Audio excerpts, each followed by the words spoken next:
Still on leadership quotes.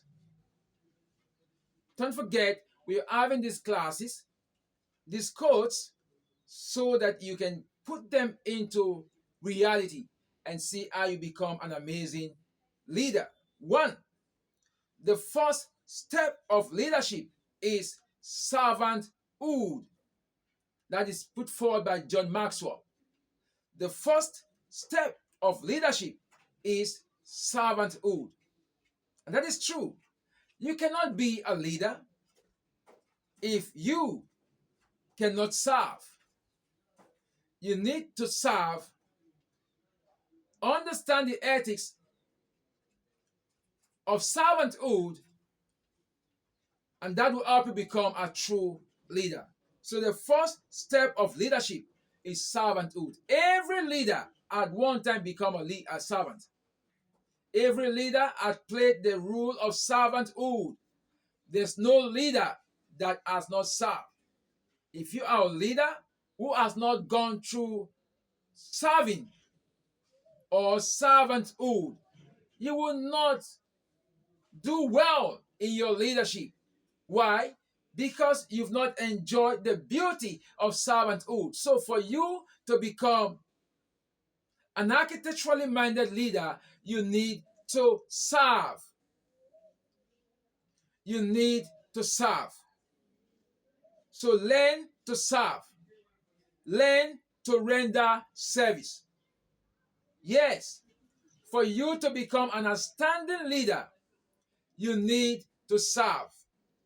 Serve in different areas in your church or your religious area, religious body, organization, in the family, render service in your home, render service in your religious organization, render service even in the school, render service to the society. There are so many of you as leaders. You find it so difficult to keep your environment clean. Keeping your environment clean is a service you're rendering. So learn to serve. Learn to serve. The first step of leadership is servanthood. John Maxwell said that. Solon also put forward this: he who has learned how to obey will know how to command.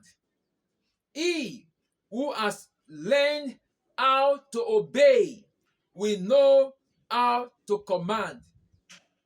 If you have learned properly, if you have gone through the learning process of obeying simple orders from your parents, from your leaders, from your teachers, from your masters, from those you consider as role models, if you have learned how to obey, then you will be good to give command. You will know how to command people, how to give command. And people will also follow your command giving. Why? Because you have first obeyed orders.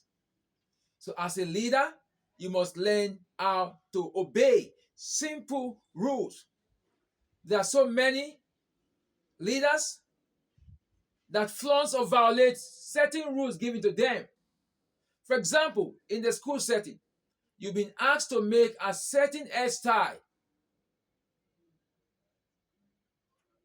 For 2 weeks, for example, given to you, New Perfecta, for example, some leaders still violate these simple rules of making hairstyle.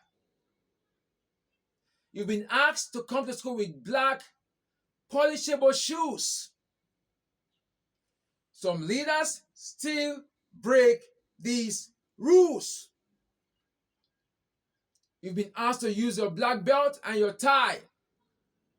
Some leaders still break these rules. I understand that you are in the school to learn how to follow these rules. And that is why the teachers are also taking it easy on you, because you're learning, you're in the learning process. But try to see that you grow over certain things. making your hair and having or telling your parents to get you black polishable shoes and black belt, those are not difficult rules to keep. But people still break these rules. So you must learn how to obey so that you can also give command and people will also obey. Yes. Because if you do not obey, when you are at the peak of also giving out these commands, people will also not obey you. Remember, the world seems to be spherical. It rotates. Or simple orders of karma. Do unto others. The golden rules. The golden rules. Do unto others what you want them to do to you. The golden rules. You must learn how to obey so that when you start giving command, people will also obey. So Solomon said, he who has learned how to obey will know how to command. John Maxwell said, the first step of leadership is servanthood.